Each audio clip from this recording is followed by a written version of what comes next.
जो आजकल के नवयुवक नौजवान हैं वो एक बात उनसे कह दो कि अगर तुम्हें अपना खुद का व्यापार करना है, जिससे अपना खुद का व्यापार करना है उसे अपना व्यवहार ठीक करना चाहिए।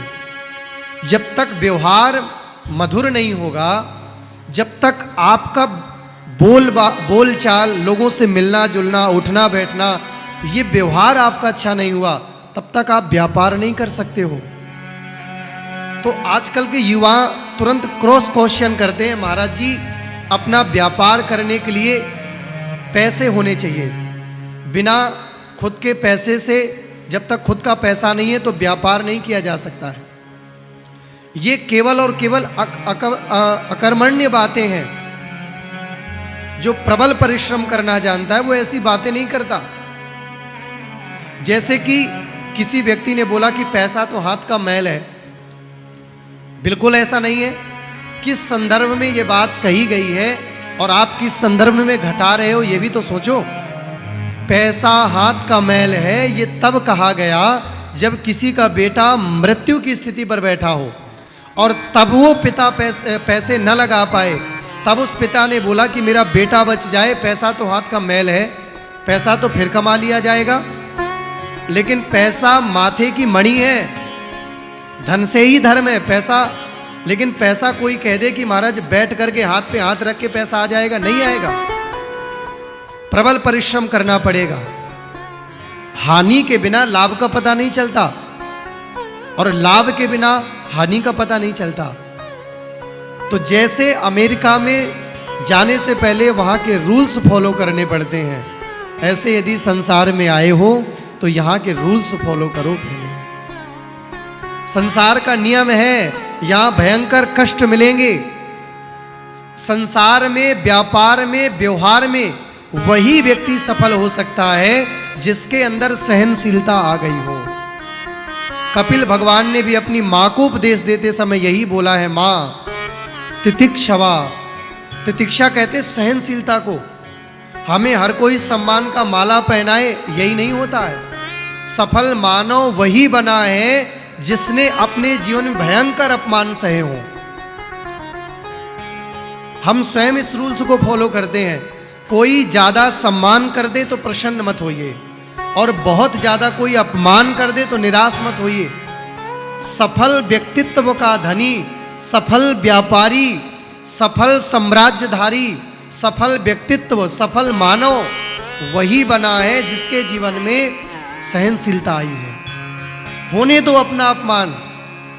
अपमान किसने नहीं सहा, किसने अपमान की पीड़ा नहीं उठाई। यही संसार है। आपके रोज कोड़े अपमान के पड़ेंगे और भयंकर कष्ट मिलेगा, लेकिन शर्त यह है संसार की, दुख के बाद रोना भी नहीं है, रोना नहीं है। एक बूढ़ी वृद्धा माता गौतम बुद्ध जी के पास में आई अपने बालक को लेके और बोली, हमारे बालक को आप जीवित कर दीजिए। हमने सुना है आपकी बड़ी उच्च लेवल की साधना है, आपके भगवान से बड़े मधुर संबंध हैं, आप हमारे बालक को जीवित कर दीजिए, हमारी आपसे बड़ी प्रार्थना है। एक ही बालक हमारे जीवन में हुआ है। गौतम बुद्ध जी कहते हैं, मैया तुम एक काम करो, किसी ऐसे घर से एक मुट्ठी सरसों लेकर के आ जाओ। चावल सरसों कुछ भी ले आओ, लेकिन एक शर्त है, उसी घर से एक मुट्ठी सरसों चावल लाना जिस घर में आज तक किसी की मृत्यु ना हुई हो। जाओ, हम आपके बालक को जीवित कर देंगे। गौतम बुद्ध जी की बात मान करके वो बूढ़ी महिला गई, बूढ़ी वृद्धा माता गई और उसने दरवाजे की कुंडी खटखटाई। घर में रहने वाले बाहर निकल करके आए। अब वो कहते हैं, बताइए। रोती हुई वो बूढ़ी महिला बोली, हमारा बालक गुजर गया है, एक मुट्ठी हमें चावल दे दो, हमारे बच्चे की जान बच जाएगी। अब तुरंत वो घर में रहने वाले परिजन गए, एक मुट्ठी चावल लेकर के आए और जैसे वो बुढ़िया को देने लगे तो जैसे वो अपने झोली में ऐसे चावल को लेने लगी तो पूछा, आपके घर में किसी की मृत्यु तो नहीं हुई? फटाक से वो बोली महिला, मृत्यु तो हो गई है, अभी 1 महीना पहले हमारे ससुर जी गुजर गए हैं। बोले, आप फिर आपके घर से नहीं चाहिए। दूसरे घर में गई, वहाँ भी बोला, एक मुट्ठी चावल दे दो, हमारे बेटे की जान बच जाएगी। जैसे चावल लेकर के वो घर के परिवारी जन आए, चावल लेते समय फिर पूछा आपके घर में कोई मरा तो नहीं? बोले अभी हमारी पत्नी गुजर गई। और दूसरे घर में गई, वहाँ भी चावल लेते समय बोला अभी अभी हमारा बेटा गुजर गया। एक भी ऐसा घर नहीं मिला जिस घर में किसी की मृत्यु ना हुई हो। गौतम बुद्ध जी के पास में वो महिला आई। गौतम बुद्ध जी कहते हैं क्यों माता जी ले आई चावल?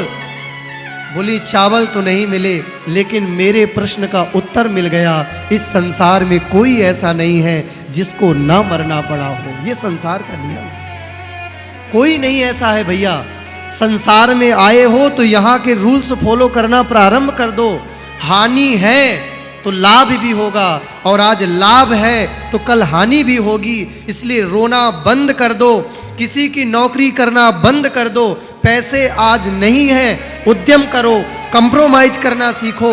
स्वयं भरत जी से वशिष्ठ जी ने कहा है हानि लाभ जीवन मरण जस अपयस सब ये विधाता के हाथ है।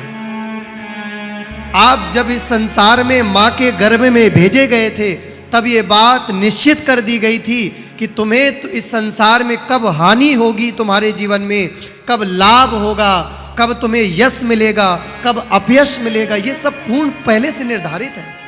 कितना धन कमाओगे, कितना सम्मान पाओगे। बहुत सम्मान की जो चेष्टा में जो व्यक्ति रहता है वो डिप्रेशन का शिकार हो जाता है। सम्मान का भी एक समय होता है, सब पुण्य करवाते हैं। इस संसार में रोना बंद कर दो, मैं लुट गया, मैं लुट गई, मैं डिप्रेशन में चल रहा हूं, ये सब बात कहना अच्छा नहीं लगता है। यहां भगवान ने भी कितने कष्ट उठाए हैं, स्वयं मानव बनकर के घूमे हैं, कितने कष्ट नहीं झेले हैं। कभी रोए, कभी मुंह लटका करके बैठे। आप सफल व्यापारी बन जाएंगे, आप सफल साम्राज्यधारी बनेंगे, आपको सब प्रणाम करेंगे, लेकिन हमारी शर्त एक है, संसार में अपमान सहना प्रारंभ करिए, अपमान सहन कीजिए, प्रसन्नता के भूखे मत रहिए। माया क्या है? और एक बात और याद रहे, हम सब यहां पर एक उदाहरण से और समझाऊं भक्तों। भगवान की माया में व्यक्ति बहुत लिप्त है। अगर इस कथा को अगर आपने हमारी सुना तो आपकी सारी शिकायतें खत्म हो जाएंगी, किसी को दोषी नहीं कहोगे, और आपको पता चल जाएगा कि संसार में कितनी बड़ी कोठी बना लें, कितना बड़ा नाम कमा लें, कितनी बड़ी गाड़ियां कर लें, कितना बड़ा व्यवहार कमा लें, लेकिन एक दिन हम सबको वास्तविक बोध हो ही जाता है